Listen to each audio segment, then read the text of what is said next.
Bom dia, boa tarde, boa noite. Apesar do que possa parecer, isso ainda é uma aula de filosofia. Professor Rodrigo falando, e hoje nós vamos estudar Platão. Olá, passado o susto, vamos apresentar de fato Platão. Ele que foi um típico ateniense, herdeiro de uma linhagem de nobres, de aristocratas e até mesmo ex-monarcas, muito cedo teve que se deparar com o seu provável futuro, ou seja, ser político, ser representante do povo. Para tanto, ele teve que recorrer, como já havíamos falado na aula sobre Sócrates, àqueles educadores, aqueles mestres, e Platão buscou muitos deles, chegou a ser aluno fixo de um ou outro, e portanto teve já contato com filosofias de Mileto, da Pérsia, norte da África e Península Itálica. Mas o grande momento foi quando ele se encontra com Sócrates. Com Sócrates, podemos dizer que ele tem um despertar, um abrir os olhos para a filosofia.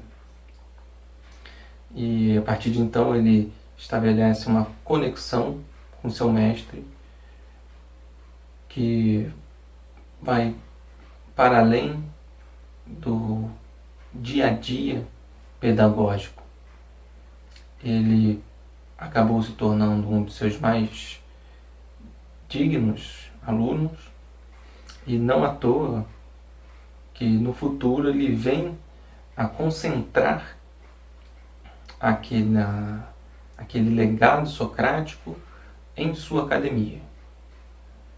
Apesar com seu estilo, com seu poder, sua influência, mas a academia de Platão acabou sendo a detentora do legado socrático.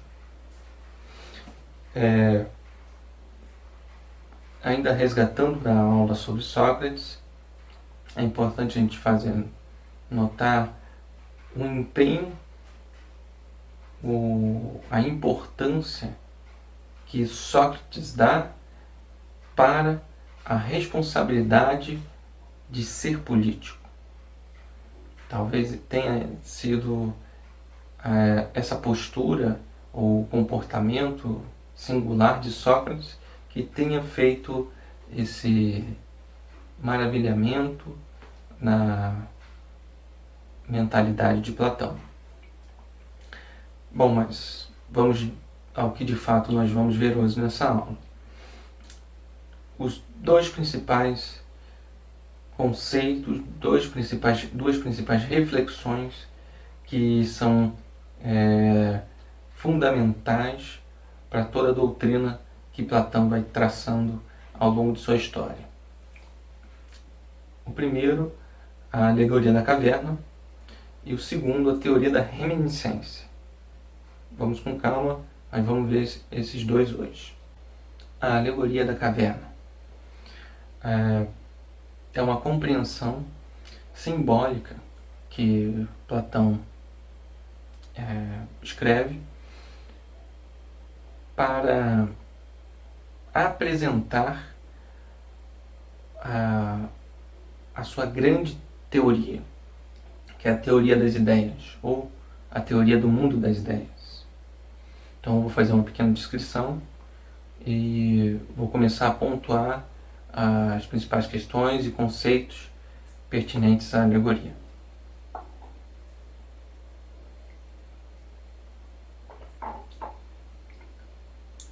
Bom, há uma caverna onde habitam indivíduos. A situação desses indivíduos É mais ou menos com a situação que vocês viveram no início do vídeo, de uma escuridão quase completa, porém esses indivíduos estão virados para uma parede, uma grande parede iluminada. E por vez ou outra, nessa iluminação aparecem projeções, sombras. A história começa a se desenrolar a partir do momento em que um desses indivíduos presos, ele é liberado. Por algum motivo, ele é liberado. E a partir daí, primeiramente ele se dá conta da situação em que vive. Então ele se vê como um preso, como um cativo. Em seguida, ele nota que a iluminação daquela parede não é por si, mas ela tem uma fonte. A partir daí ele começa a escalar a caverna para descobrir qual é a fonte das imagens que ele pela vida toda acompanhava. E após subir algum tanto, ele se depara com um muro, ele o contorna, então ele vê um platô, um nível superior, onde há uma grande fogueira. E essa fogueira é fonte de luz, que ele via lá no seu embaixo. E em volta dessa fogueira há outros indivíduos que conversam, que falam sozinhos e que carregam objetos inanimados, como animais, outros indivíduos, objetos afins e por aí vai. Estão lá carregando, conversando, e esse estágio superior é basicamente o mundo para aqueles indivíduos lá de baixo.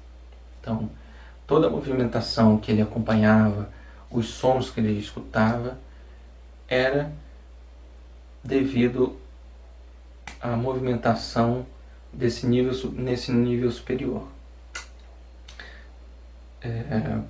No entanto, nosso ex-preso, ele decide continuar a subir, continuar agora o seu plano de fuga.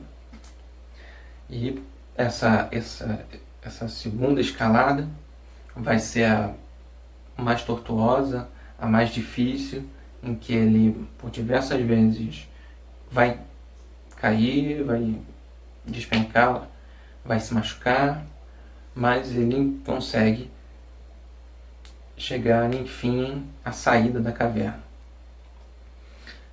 E qual é a primeira percepção, qual é a primeira experiência na saída da caverna? É de cegueira, porque o principal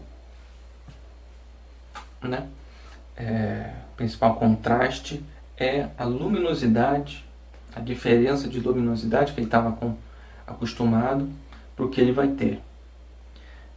No entanto, ele toma um tempo, vai aos poucos se aproximando da saída, se acostumando com a luz, até conseguir de fato dar o primeiro passo no mundo lá de fora. E aí ele fica encantado, maravilhado com aquele mundo agora para ele mais verdadeiro que o mundo lá de baixo. E aí ele desembesta a conhecer essa nova realidade. Porém, lá pelas tantas, ele sente necessidade de retornar à caverna. E aí ele desce tudo de novo. Chegando lá no submundo, ele clama junto aos companheiros uma fuga em massa. uma fuga para que todos tenham essa experiência de fugir dessa prisão, né? Mas ele não tem sucesso. Bom, até aí, ponto final. Bom, não é um final da história, mas a gente já tem muito pano para manga. De cara, há 3 níveis de, vamos dizer assim, de realidade, né? Um primeiro nível onde você está preso, um segundo nível onde você tem mais liberdade, você tem mais capacidade de trocar com o mundo, porém ainda não é o suficiente. E tem o mundo verdadeiro, onde as coisas acontecem de fato. Renomeando aí, esse submundo, esse fundo da caverna, para Platão, é o mundo que nós aqui estamos vivendo, é o mundo das sensações, é um mundo material. E como Platão tem muitas características, o que ele chama atenção é para uma rigidez para a inteligência humana. A inteligência humana é capaz de muitas coisas, mas ela naquele estágio da vida, ou naquela dimensão, ela está presa, ela está atada, ela não avança, ela é estática, né? Que é a vida ordinária que a gente leva, de acordar, tomar café da manhã, trabalhar, fazer as coisas, voltar para casa, dorme, acorda de novo, por aí vai. O segundo estágio, onde você já tem mais liberdade, já tem mais contato com as coisas e com os outros, né? Por assim dizer, a dimensão das ciências, dos saberes técnicos também. Você tem algum contato, mas ainda tem mais a se explorar. Essa dimensão ainda depende de alguma outra, porque note-se que aqueles objetos que os indivíduos seguram e perambulam por aí, eles são feitos da onde? Não são feitos do nada, eles vêm de algum outro lugar. E esse algum outro lugar é o mundo lá de fora, que que dá matéria-prima para as outras mais embaixo. E esse mundo lá de fora, esse mundo mais verdadeiro, é o tal mundo das ideias do Platão. O grande símbolo desse mundo das ideias é o Sol, que a gente chama na filosofia de Logos.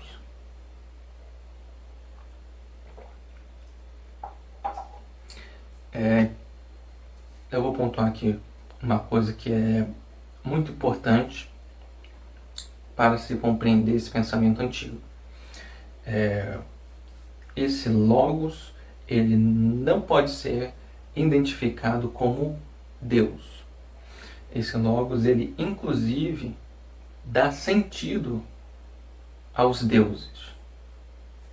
Os deuses, quando eles detêm a sua sabedoria, o seu poder, meio que a partir do Logos, dessa grande razão, desse grande ser, que o Platão diz que é um sol, né? Então, o Logos, ele é o fundamento das próprias divindades, né? Bom, a parte disso, esse é um outro ponto, uma outra questão, uma reflexão que se pode fazer essa trajetória de subir e inclusive de descer é a trajetória do filósofo, que se espanta com esse fluxo ordinário da vida, toma coragem de avançar e alcançar um lugar superior e continuar subindo. Ele poderia se sentir melhor ali com aqueles outros indivíduos em volta da fogueira, mas ele toma coragem de continuar essa subida mais árdua até o mundo lá de fora. Contudo, o papel do filósofo não é de subir aos céus e, ok, estou bem aqui. É importante, e eu marquei isso no vídeo do Sócrates, é importante que esse conhecimento ele se espalhe, que ele se irradie, tal como o calor do sol. O indivíduo, quando alcança o mundo lá de fora, ele recebe a luz do sol. E com isso ele aquece seu corpo, que o anima, que o excita a desvendar. Ele dá gás para o indivíduo sair conhecendo o mundo verdadeiro. E o filósofo é esse que alcançou a iluminação da perfeição e meio que com uma centelha desse calor, desse sol dentro dele, que é a sabedoria, ele retorna para um submundo para irradiar esse calor para os outros se libertarem e avançar junto com ele até o mundo verdadeiro. Há ainda um tanto outras coisas que a gente pode pontuar aí, mas de principal, com relação à alegoria da caverna, essas são as principais reflexões que a gente pode tirar daí, tá bom? Grande abraço, bons estudos.